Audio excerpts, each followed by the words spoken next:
Friends అందరికీ. ఈరోజు అయితే నేనే వచ్చిన తోటలకైతే. తమ్ముడైతే మంజులను హాస్పిటల్ తీసుకెళ్ళిండు. నేను తోటలోకి వచ్చి వంట చేసుకొని తిన్నా. పొద్దున రాగానే ఈరోజైతే తొందరగా వచ్చాను అనమాట. రాగానే బర్రెల దగ్గర పోయి బర్రెలను చూసుకొని ఎండకున్నాయి వాటికి నీళ్ళు ఆపి గడ్డేసి నీడ కట్టేసి వచ్చిన. ఎండ అయితే మస్తు ఎండ కొడుతుంది. నీళ్ళు పెట్టి నీళ్ళలోనే నిలబడ్డా నేనైతే. నీళ్ళు కడుతున్నా.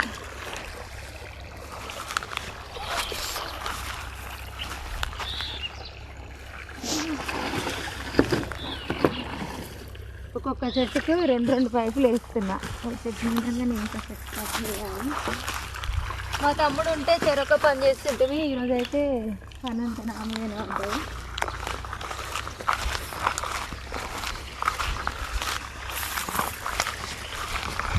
ఈ చెట్టు పెట్టిన చెట్లు అయితే ఎమ్మటెమ్మటే